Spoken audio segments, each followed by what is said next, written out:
¿Qué tal amigos? Muy buenos días, tardes o noches, independientemente de la hora en que estén viendo este video.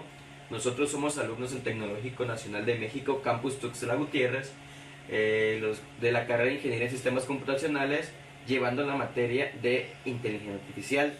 A nosotros nos tocó exponer el tema robótica. Este equipo está integrado por Eduardo, su servidor, Héctor y Miguel Ángel. Bueno, hablemos un poco de historia. El origen etimológico de robot proviene de la palabra checa robota, que significa trabajo forzado o servidumbre. Esta palabra se usó por primera vez en 1921 en la obra de teatro Rossum's Universal Robot. Este término de robótica es acuñado por Isaac Asimov, el cual defendía a la ciencia que estudia a los robots. Bueno, pero a todo esto, ¿qué es la robótica? La robótica, como la conocemos hoy en día, tiene sus orígenes hace miles de años. En la antigüedad, los robots eran conocidos con el nombre de autómatas y la robótica no era reconocida como una ciencia. Es más, la palabra robot surgió mucho tiempo después del origen de los autómatas.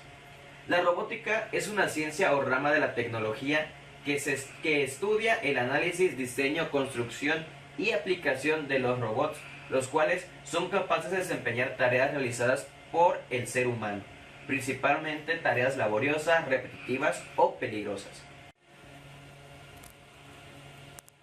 Categoría de los robots. Bueno, existen tres categorías de los robots, las cuales son las siguientes: los robots manipuladores, o también conocidos como brazos robóticos, que están físicamente anclados en un solo lugar de trabajo.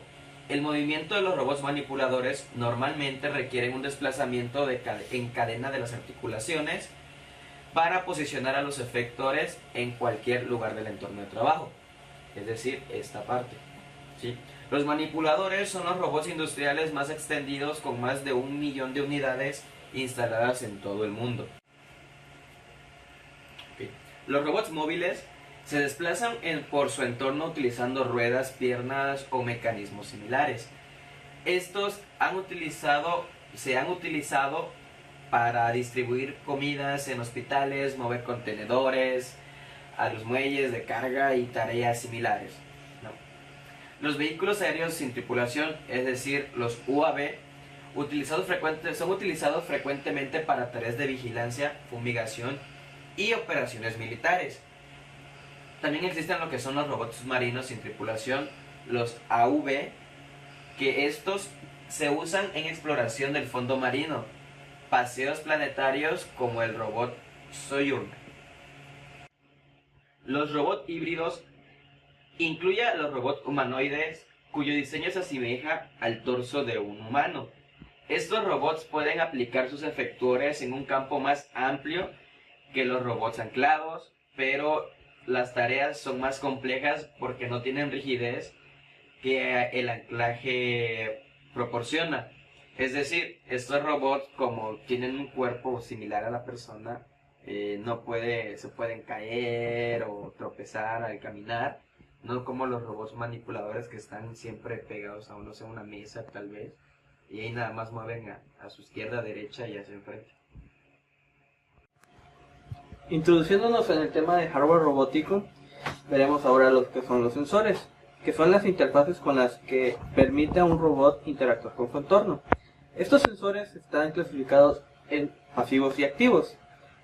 Los pasivos son, por ejemplo, como las cámaras que permiten capturar señales del mundo real y generar un mapeo de su entorno a forma virtual. Los sensores activos, como por ejemplo un sensor ultrasónico, emiten energía hacia su entorno, tratando de emular lo que es la ecolocación de algunos animales para poder detectar objetos en su entorno y la distancia aproximada de cómo están. Efectores. Los efectores son el medio por el cual un robot se mueve o puede manipular objetos de su entorno. Básicamente estos son el sistema motriz y el sistema óseo de un robot. Pero, al igual que nosotros, los robots usan 6 grados de libertad para poder moverse. Los tres primeros son los básicos en uso de cualquier plano cartesiano, viniendo a ser la altura, la anchura y la profundidad. Los otros tres son más utilizados para la dirección del robot, siendo el desvío, el balanceo y el cabeceo. Estos 6 grados definen un estado cinemático o pose del robot. Percepción robótica. La percepción es el proceso por el cual los robots, por medio de sensores, permiten crear un mapa de entorno utilizando una determinada representación interna. La percepción es complicada, ya que generalmente los sensores tienen pequeñas fallas, generando ruido, y el entorno es parcialmente observable, interpretable y dinámico. Una buena percepción interna ha de tener 3 propiedades. Debe contener información suficiente para que el robot logre tomar determinadas decisiones. Debe estar estructurado y pueda actualizarse continuamente. Y debe ser natural, es decir, debe contener todas las variables internas correspondientes al entorno real. La localización. La localización es un claro ejemplo genérico de lo que es la percepción robótica. Básicamente es el problema de dónde se encuentran las cosas en un entorno. Uno de los problemas principales de la localización es el manejo y uso de la incertidumbre. Planear el movimiento. En robótica, las decisiones últimamente incluyen el movimiento de efectores. El movimiento punto a punto consiste en situar a un robot o a sus efectores en una posición determinada. El problema de la planificación de trayectorias trata de encontrar un camino que lleve de una configuración a otra configuración del espacio. Las aproximaciones más comunes que se conocen son la descomposición en celdas y la esqueletización. Cada una reduce el problema continuo de planificación de la búsqueda de un grafo discreto mediante la identificación de algunos estados canónicos y caminos entre el espacio libre. Planificar movimientos inciertos. La incertidumbre proviene de la observabilidad parcial del entorno y de los efectos estocásticos, los que aún no han sido modelados, de las acciones de un robot. Los errores también pueden provenir del uso de algoritmos de aproximación, como es el uso de filtrado de partículas, que no provee a un robot con un estado de creencia exacto, incluso si la naturaleza estocástica del entorno se modela perfectamente. Si el robot solo se enfrenta a la incertidumbre de un estado de transición, pero este estado es plenamente observable, el problema es modelado mejor como un proceso de decisión de Markov, o MDP. La solución de un MDP es la política óptima, que le dice a un robot qué hacer en cada posible estado. Métodos robustos. La incertidumbre puede ser manejado por métodos robustos en vez de métodos probabilísticos.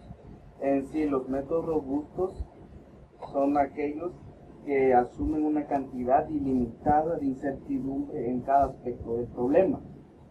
La solución de método robusto es una función que, sin importar los datos actuales, estén contenidos en un intervalo asumido. Dinámica y control. El modelo de transición para representación de un estado dinámico incluye el efecto de las fuerzas en esta velocidad de cambio. Los controladores son técnicas para generar controles del robot en tiempo real utilizando retroalimentación del entorno, así como para conseguir un objetivo de control.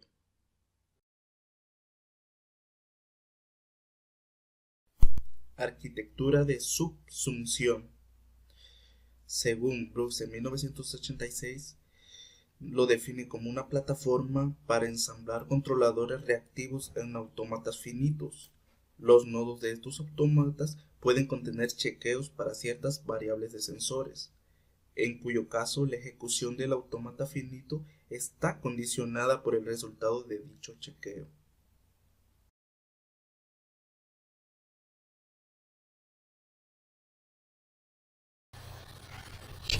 Golang es un lenguaje de programación que de una forma transparente ha mezclado la resolución deliberativa de problemas y la especificación directa de control reactivo. Los programas de Golock son formulados en cálculo de situación, con la adición de operadores de acción no deterministas. La belleza de estos programas son su transparente reactividad y deliberación, que a pesar de sus requerimientos, como son la observabilidad plena, estados discretos o un modelo completo, ha proporcionado el control de alto nivel para una serie de robots móviles de interiores. CES son las siglas de C++ en sistemas empotrados.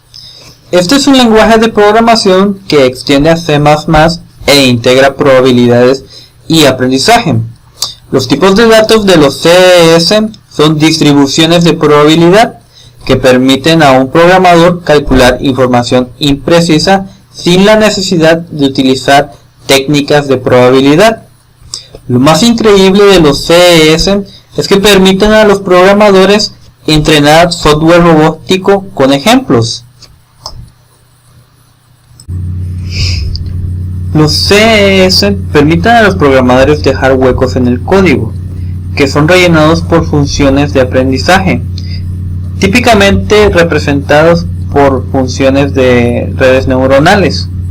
Estas funciones son entonces aprendidas inductivamente en fases de entrenamiento explícitas, donde el entrenador debe especificar el comportamiento de la salida deseada. Desarrollos actuales. En el 2018 se esperaba que un 30% de los robots poseyeran algún tipo de inteligencia, es decir, que pudieran colaborar con los seres humanos y aumentar su velocidad. Aunque no se alcanzó dicha cifra, se espera que para el 2025 la mitad de los robots usen la nube como su unidad de almacenamiento principal y estén conectados a una red que funcione como inteligencia artificial común. La inteligencia artificial es muy importante dentro de la robótica, ya que la inteligencia artificial, como sabemos, trata de poder tomar sus propias decisiones basadas en diferentes datos. En sí, la inteligencia artificial trata de imitar el comportamiento humano. La inteligencia artificial ha sido de gran ayuda para las tendencias del 2018 en cuanto a la robótica, ya que con la ayuda de la inteligencia artificial se pueden analizar una gran cantidad de datos para poder tomar algún tipo de decisión que se requiera dentro de la robótica.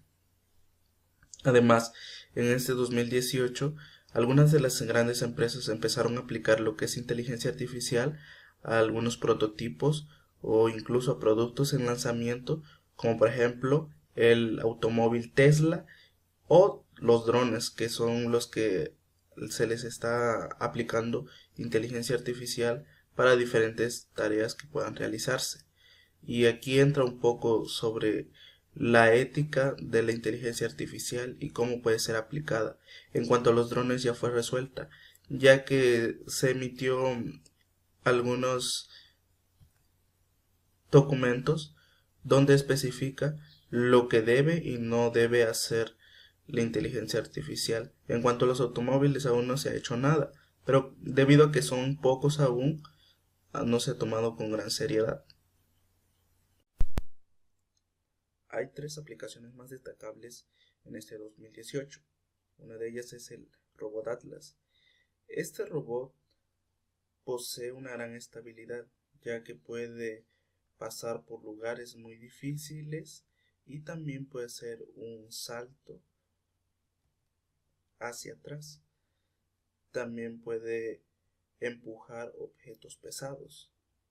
El Rig Pig es una mano robótica que en su centro posee un artefacto que le ayuda a absorber objetos, lo cual lo hace mucho más fácil para poder tomarlos con sus garras. Y por último, Geminoide H1-4. Este es un androide que fue hecho a la semejanza de su creador y puede entablar una conversación lo más fluido posible sin que la otra persona pueda sentir un poco de incomodidad por este androide. Dominios de aplicación. En esta diapositiva podemos observar 8 puntos en la cual los robots pueden aplicarse y quizás en un futuro vayan surgiendo nuevas aplicaciones. Robot para la industria. En la industria, estos robots son muy utilizados, ya que prácticamente hacen el trabajo más fácil, más preciso y pueden obtener resultados mucho mejores para las industrias. Los puntos que observamos en la diapositiva son solo algunos de los cuales los robots pueden ser encargados para tareas. Los robots de servicio. Bien, los robots de servicio también pueden estar aplicados a algunos lugares, como por ejemplo laboratorios, industria nuclear, la agricultura, el espacio, vehículos submarinos, educación, construcción, medicina y hasta la ciencia ficción. Y aunque precisamente no los veamos como tal aplicados, poco a poco van a ir avanzando y van a ir tomando terreno en esto de los servicios, como por ejemplo en la educación.